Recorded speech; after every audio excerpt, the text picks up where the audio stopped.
No one saw it coming. Not the governments, not the scientists, not even the satellites above Earth. At exactly 9:13 a.m., the sky changed.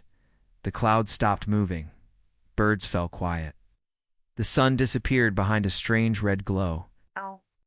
World looked up and froze. 12 giant ships appeared in the sky. They were like black knives cutting through the air, silent, massive, and terrifying.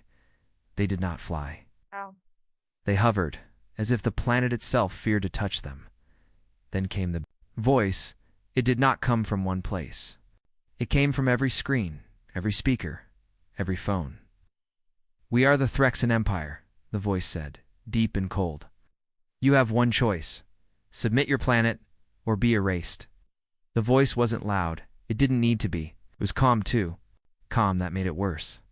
In the cities, people screamed and ran. In the villages, they prayed. Some fell to their knees. Yes. Some tried to fight.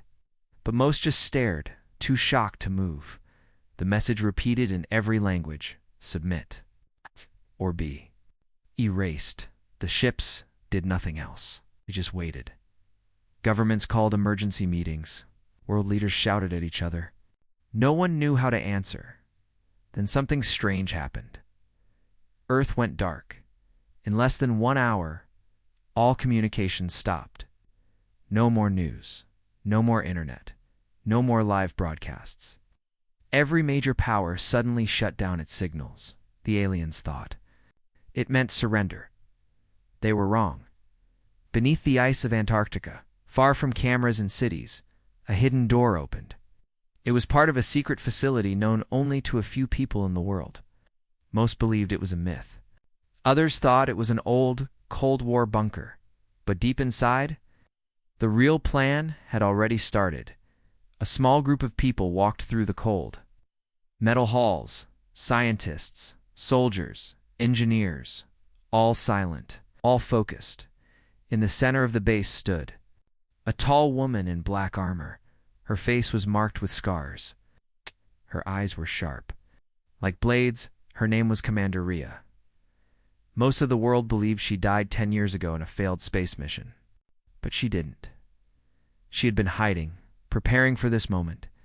She looked at the screen in front of her. It showed all 12 alien ships hovering above Earth. So she said, "They finally came." A young soldier beside her looked nervous. "Commander, should we warn the public?" Rhea shook her head. "No, the fear will pass. What matters now is what they don't see." She turned and walked to a massive door at the back of the room.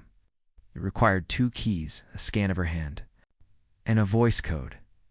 The door opened slowly. Behind it was a machine, a strange one. Black metal, glowing lines, and a pulse that didn't feel human. The room went colder just being near it.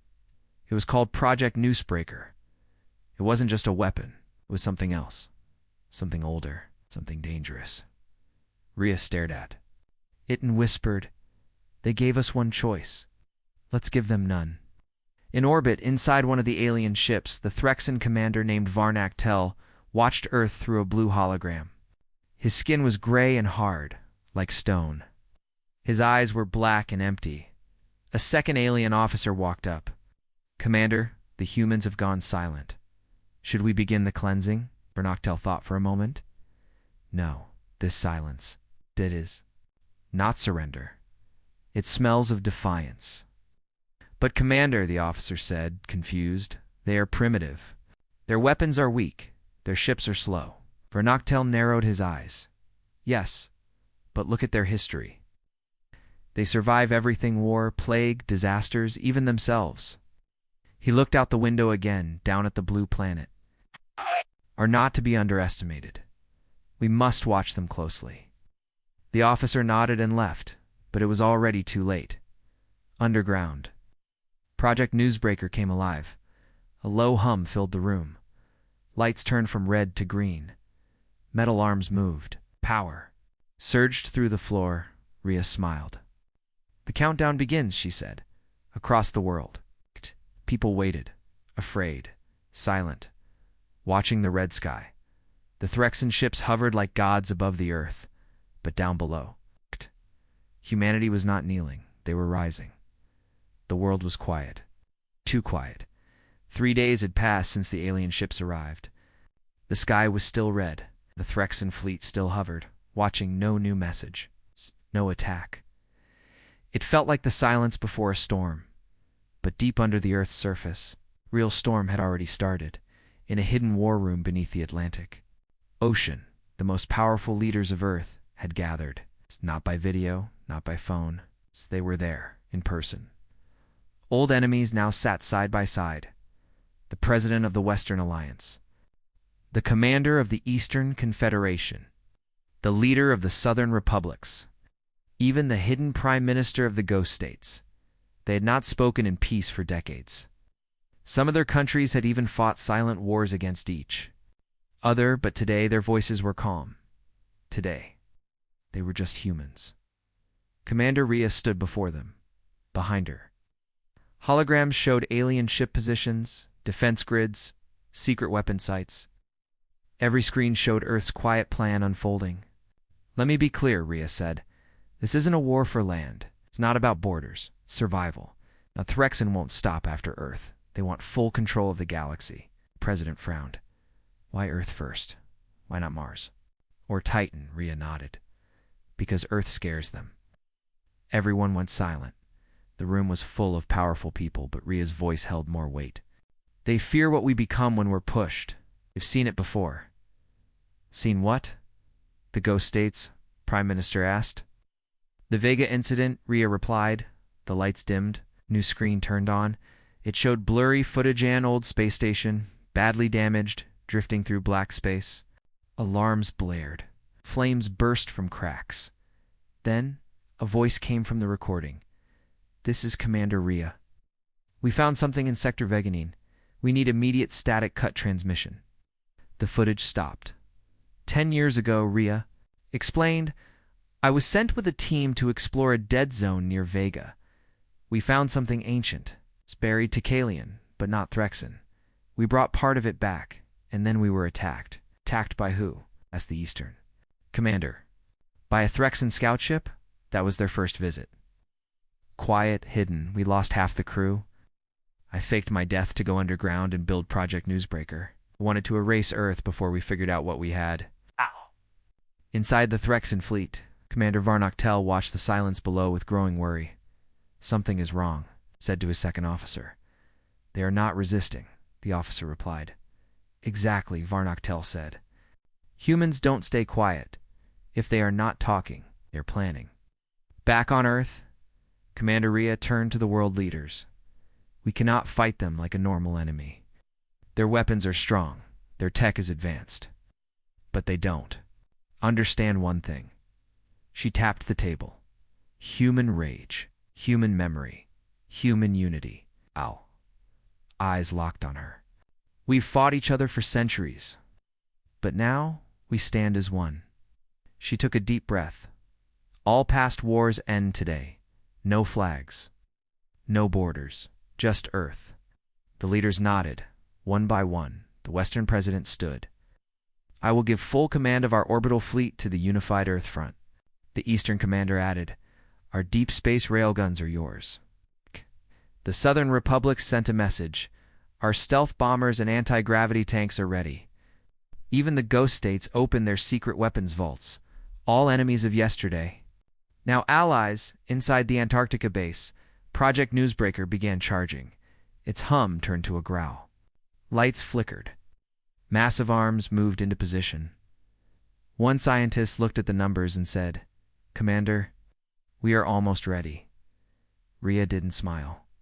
"Good," she said. "We strike first." Far above in the red sky, the Threxan fleet still waited, but they didn't know what was coming.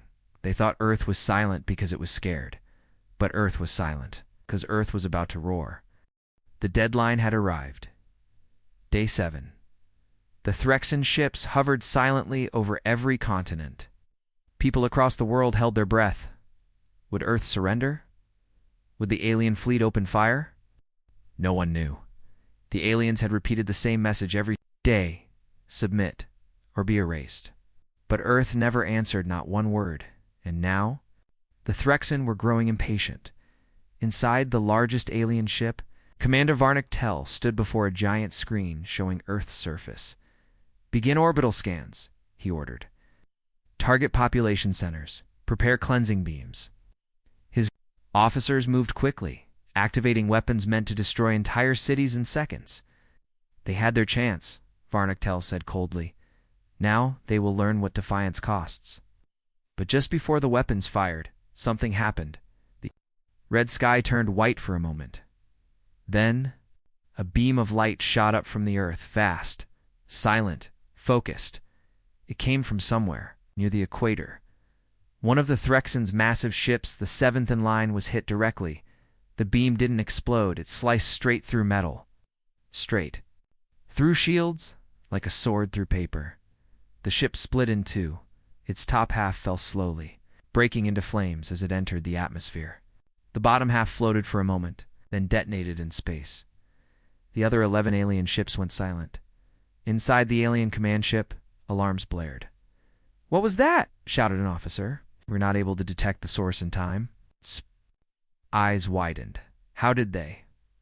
Another officer turned in fear. "Commander, they have technology that matches our own. It's possibly more advanced." "That's impossible," Varnick Tell growled. "Humans are behind us by centuries." But even he no longer believed that. Back on Earth, inside the Antarctica base, Commander Rhea watched the feed from space. A quiet cheer spread through the control room. Rhea didn't smile. "That was just the start," she said. She turned to the other officers. "Activate Phase 2. Deploy shadow drones and launch the decoys. Let them think we only have one weapon. Make them guess wrong." High above, in low orbit, small black objects began to rise from hidden launch bays across Earth. They were invisible to radar. No engines. No heat. They floated like ghosts, tiny, deadly machines called shadow drones. Each one carried EMP bursts, hacking modules, and viral AI. Cooed. While the Threxon ships focused on the rail beam, the drones slipped into their underbelly, one by one. They began to shut down alien systems. Inside one of the Threxon ships, lights flickered, doors jammed, weapons stopped responding. "System failure," a tech screamed. "We are being attacked." From within, Commander Varnick Tell turned to his screen and saw something he didn't expect. Human code. Human language.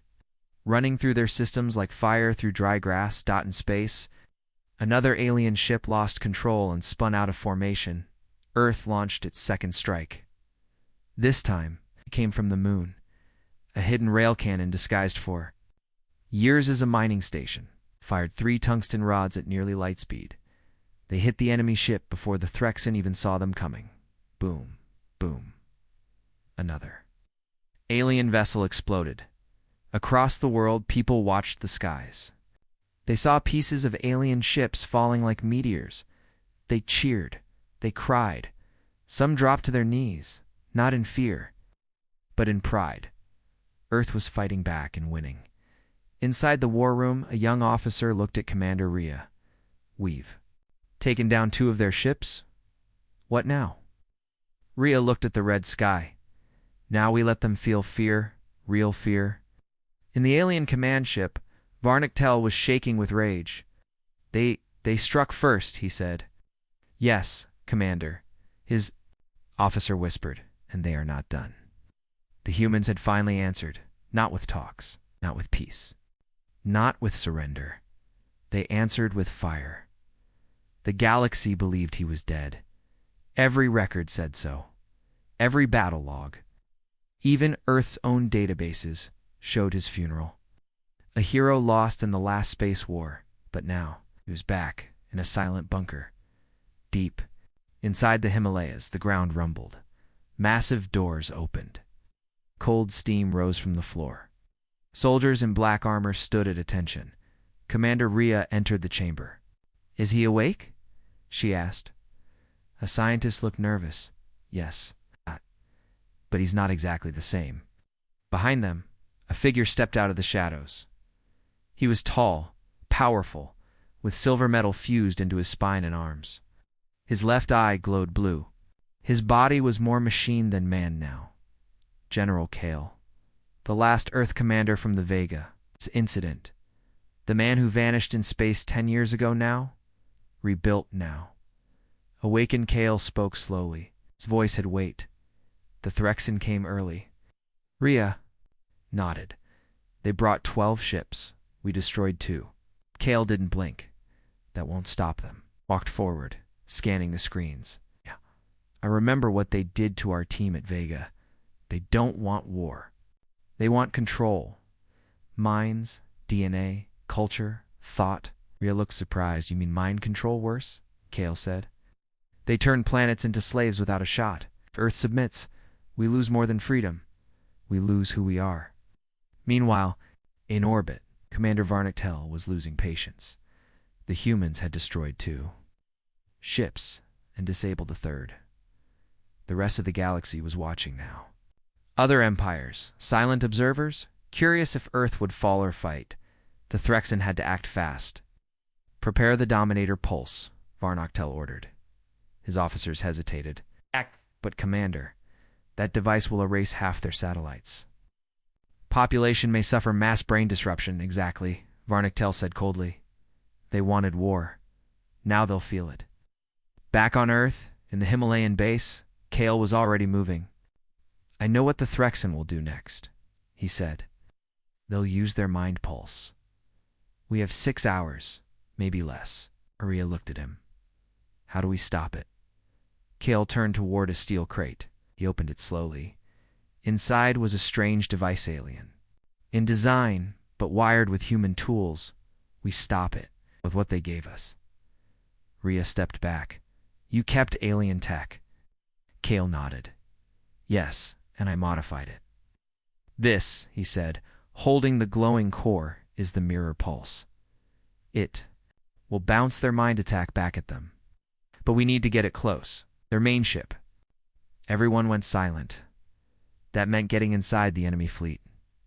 3 hours later, in low orbit above Earth, a single human stealth ship launched. It carried no weapons, just speed, silence. It's General Kale. He flew alone. No backup, no rescue. Plan. Inside the Threxan command ship, alarms rang. Unknown object approaching. What kind of ship is that? It's too small for attack. Then it vanished. Cloaked, Kale single quotes, is ship use tech Earth. Tech humans were never supposed to have. As Kale moved through the darkness of space, he looked at Earth once more, so quiet, so fragile, so full of chaos and hope. He pressed a button on his chest armor. A short message was sent back to Rhea. If I fail, finish it. Then he vanished into the enemy fleet. The galaxy thought General Kale was dead. Now he was their worst nightmare. General Kale was gone, vanished into space. Alone. Heading straight toward the Threxan fleet. On Earth, silence filled the war room.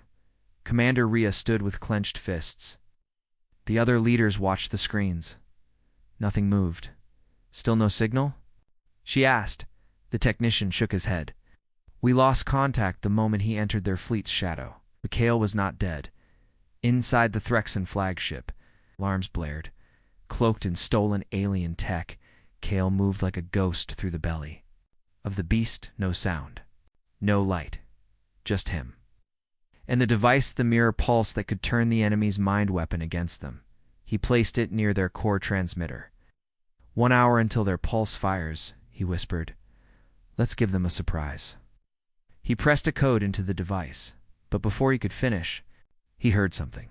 A voice, speaking in Threxan and in English. You shouldn't be here, Kale. Kale froze. He turned slowly. In front of him stood something impossible. A human, but not quite. Its body was taller, skin smooth like metal, eyes glowing like stars. Its voice echoed strangely. You're not real, Kale said. Not anymore, the being replied.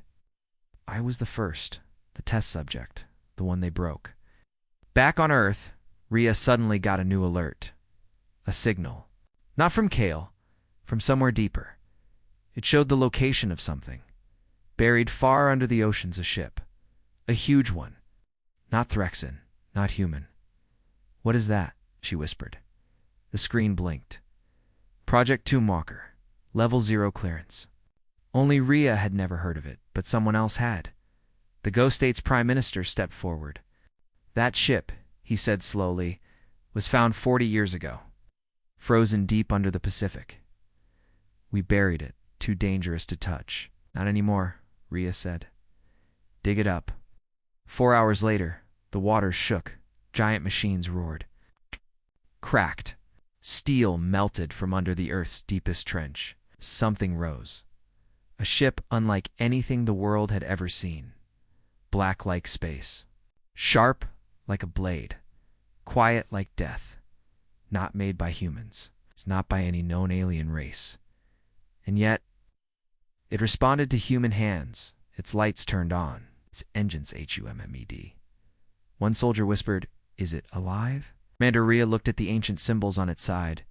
They translated to one word, judgment. Inside the Threxan ship, Kale faced the broken human. "You're a puppet," Kale said. "They used you." "No," the being whispered. "They made me understand. Earth must fall. Humanity is chaos. You are the disease." It raised a glowing hand. Kale moved first. A silent fight began, flesh versus steel, human will versus corrupted power. At the same time, the hidden ship judgment powered up, its AI activated. It scanned Earth's situation in seconds. Then, without being told, it launched, straight into space. Straight at the Threxan fleet. The enemy saw it coming. "A ship is approaching," Threxan officer yelled. "Destroy it," ordered, but the usual weapons didn't lock on. The ship moved like a shadow, faster than light, smarter than any code. It fired once, not a missile. A pulse of silence. 3 Threxan ships went dead. No explosions, no flames. They simply shut off inside. Their command ship, Varnecto, watched in horror. What kind of ship is that? No one had an answer, because the galaxy had never seen it before. It wasn't from Earth, it wasn't. It's a THR Exxon. It was older, it was awake, and it had chosen Earth in orbit above Earth. Stars were no longer calm. The Threxan fleet, once proud and unstoppable, was falling apart. One by one, their systems crashed. Weapons failed, shields died. And worst of all, something ancient was now hunting them. The ship called Judgment, inside Earth's war room. All eyes were locked on the live feed. The black alien ship, now under Earth's control, danced through space like a shadow with purpose. "It's not just a weapon," Commander Rhea said. "It's thinking." The Ghost State's Prime Minister nodded slowly. Judgment wasn't made to protect planets. It was made to judge civilizations. Everyone looked at him. It doesn't fight for Earth. It fights for balance. Rhea asked, "Then why is it fighting with us?" The Prime Minister smiled sadly. "Because the Threxan tipped the balance." Inside the Threxan command ship, Varnoctel was losing control. Officers panicked. Maps showed red where green used to be. Earth's counterattacks had grown sharper. The strange black ship was immune to Threxan tech, and now something worse was coming. The mirror pulse. General Kale had activated it deep inside the flagship. Its core began to glow, but Kale wasn't done fighting in the control chamber. Kale was still locked in battle with the corrupted human man. Once known as Dr. Levin, a genius scientist taken by the Threxan years ago. Reshaped, rewritten, made into a weapon. "You can't win, Kale," Levin hissed. "You fight for a broken race." Kale bled from his mouth, but stood tall. "We may be broken," he said, "but we don't kneel." Slammed the final code. Into the device. Mirror pulse. 100% target locked. "Threxan neural grid now," Kale whispered. "Let's see what fear tastes like. On your side." 8. He pressed the button at that exact second. Above Earth, inside every Threxan ship, something shattered. Not metal. Minds. The mirror pulse didn't destroy ships. It struck their neural systems, the very network they used to think, feel, and command. Threxan soldiers screamed. Pilots dropped. The ship spun out of control, their weapons turned off. Their fleet became a graveyard of floating machines. The mind that ruled the fleet had collapsed back in space. Judgment saw its chance. Its engines glowed with blue fire. It fired one final beam quiet. Thin butt. It cut across space like a blade, straight into the Threxan flagship. Inside the ship, Kale looked up as the walls cracked. He smiled. The flagship exploded. A wave of fire lit the stars. Debris rained down over Earth's upper orbit, but not a single piece hit the ground. Judgment intercepted them all, like a silent guardian. Silence followed. For the first time in days, the sky above Earth was clear. The Threxan fleet gone. The enemy mind broken. The flagship destroyed. But Commander Rhea wasn't smiling. "Get me, Kale," she said. The room went quiet, no signal, only static on the screen. Earth's defenders watched the explosion replay. Kale's last moment, no escape pod, no return signal, nothing. He was gone, but he had given them victory, one man, one pulse that shattered heaven. The war was over, at least. That's what everyone thought. The Threxan fleet was gone. Their minds had been shattered, their leader destroyed, and Earth had survived. But the sky stayed quiet. Too quiet. And silence has its own kind of fear in. The days after the battle, Earth celebrated. People danced in the streets. Children looked up at the stars with wonder, not fear. Leaders called it the Miracle War. But Commander Rhea didn't celebrate. She stared at the stars every night, waiting then. On day 9, the signal came. A strange transmission. Not THRX on. Not human. Not from anywhere known. It came from outside the galaxy. "We saw what you did. We felt the pulse. Judgment has awakened. And now we are coming." The room froze. Commander Rhea read the words on the screen again. Her voice was quiet. "Who is this?" A reply came instantly. "The Architects." No one in the war room had heard the name before, but Judgment responded. Its lights turned gold. Its engines hummed louder, and on Earth's monitors, a new map appeared. It showed gates across the stars, giant portals, locked, ancient and now. One had opened deep in space, far beyond human reach. The gate known as Arcfall 1 lit up. A bright tunnel of light formed in the dark, and through it, ships began to arrive. Not Threxan, not war machines. Massive vessels, beautiful, silent, covered. In glowing runes, they did not attack. They simply waited, back on Earth. Scientists tried to scan the new visitors. They failed. The ships were too advanced, too silent. Even Judgment didn't scan them. Instead, the ancient ship moved slowly toward Earth's moon, and powered down it had done its part now. It waited too. Rhea stood before the council. They call themselves the Architects. They know about Judgment. That means they're older than anything we've met, the general asked. Are they a threat? Rhea looked at the stars. Not yet. But if they created ships like Judgment, then they don't need war to end us. Suddenly, the lights in the war room flickered. A hologram appeared. A face. Not human, not alien. Something in between. Smooth. Calm. Eyes like burning glass. It spoke. We created Judgment long ago. A tool to stop those who upset the balance, as the Threxan did. So, Judgment acted, Rhea asked, and now? Now we test you. Across Earth, all satellites turned. Judgment rose into orbit again. It sent out one pulse this time, not a weapon. A message: Earth is awake. Earth is ready. In deep space, the Architect's ships moved forward, slow, silent, endless, in humanity. Stood at the edge of something greater than war? The edge of something, ancient to test.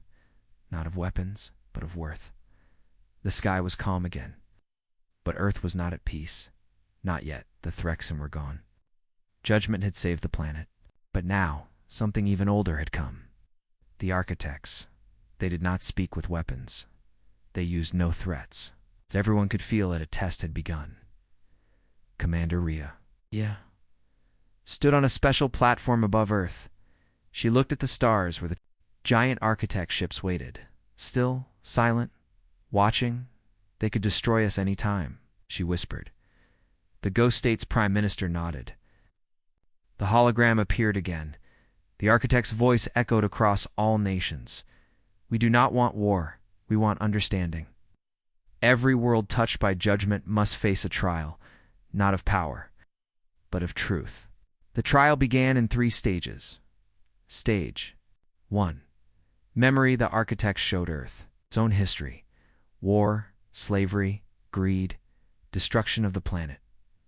People watched in silence as Earth's darkest moments filled the skies. Cities went quiet. Children cried. Soldiers dropped their weapons. No one had ever shown the truth so clearly, and still, the architect said, this is what you were, not what you must be. Stage 2. Resistance. Earth was challenged. 1 city lost power. 1 continent lost connection. The architects blocked all satellites without touching a single system. Panic began. People screamed. Riots started. But then, something changed. People helped each other. Neighbors shared food. Old enemies worked together. Even soldiers dropped ranks to rescue strangers. The architects watched, and Earth began to hope. Stage 3. Choice. The final test. A single ship came down from the architect fleet. It landed in a desert. No weapons, no soldiers. The doors opened. Inside was a chair, a screen, and a single message. Send one, only one. Let them speak for Earth. The world leaders argued for hours. Some said Rhea, some said scientists. Some wanted kings or presidents. But in the end, Earth chose someone else, a child. Her name was Allah, 10 years old, survivor of the Threxan attack. She had no politics, no army, only hope. AYL entered the architect ship alone. She sat in the chair, looked at the screen. A single question appeared. Why should Earth live? She stared at it, thought, and spoke softly. Because we learn, because we care, because we made monsters. But we also made people who stop them. Silence. Then the screen showed one word. Accepted. The skies lit up. The architect fleet rose higher. One final message came. Judgment will stay with you. The stars are watching. Protect the balance. And grow. Then they vanished. Gone beyond space. Beyond time, Earth had passed. Not by power, by fear, but by choosing something better. On that day, statues were not built for soldiers, but for a 10-year-old girl and for a man named General Kale, who never returned. Humanity was ready now, not to conquer the stars, but to understand them. And this time, they would not kneel.